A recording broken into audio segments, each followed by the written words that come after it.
Сәлеметсіздер оқушылар. Бүгін Қазақстан тарих пәнінен өтетін сабақтың тақырыбы Моңғол шапқыншылықтарының салдары. Дәптерімізді ашып, бүгінгі сабақтың тақырыбын жазып аламыз.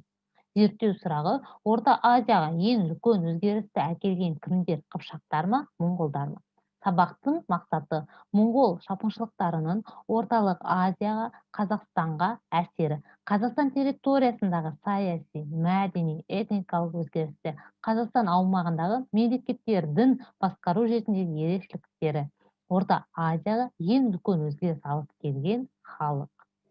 Өткен сабақтан сіздер не білесіздер? Қазақстанға шабуыл кезіндегі моңғол әскерлерінің бағыттары.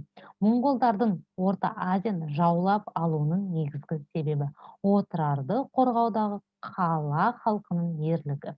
Оқушылар ең алдымен біріңіз сайтын пайдаланып, моңғол шапқыншылықтарының салдарына байланысты бейнематериал көретін боласыздар.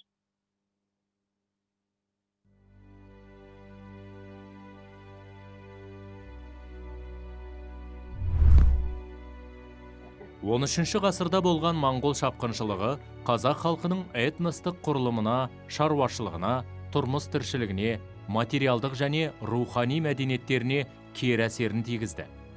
Қалалар мен ауылдар, жергілікті мәдениет ошақтары, кітапханалар жойылды.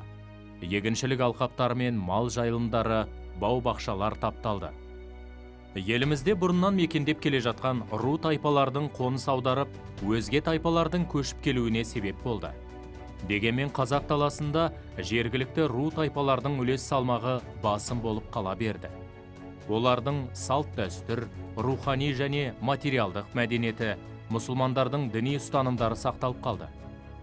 Моңғол шапқыншылығы кезінде қалалардың қирауы, адамдардың қырылуы экономикалық және мәдени прогреске үлкен бөгет жасай алмады.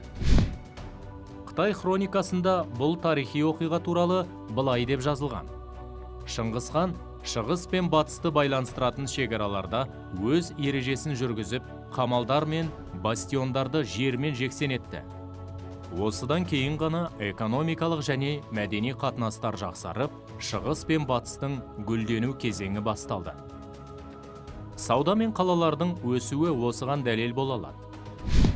Батыс Қазақстан арқылы жүрген оңтүстік Қазақстан мен Еділ арасындағы сауда-саттық ежелгі Үндістан мен Қытайға апаратын сауда жолдарын ашты.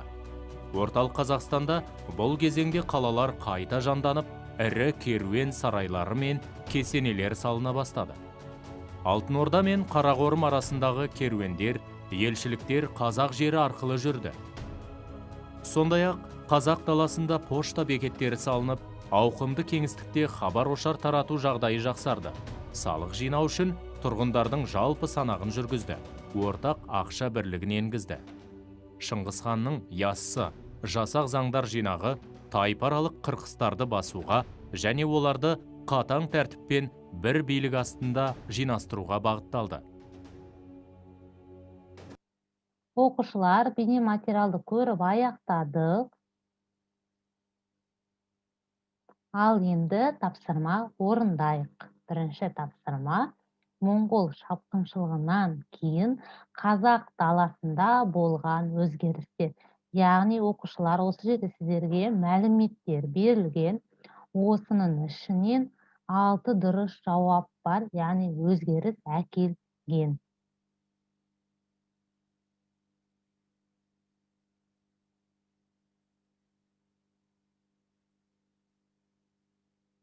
Егер бірінші тапсырмамызды орындап болсақ, екінші тапсырмамызды орындайық. Екінші тапсырма: моңғол шапқыншылығының жағымсыз жақтарын белгілеңіздер.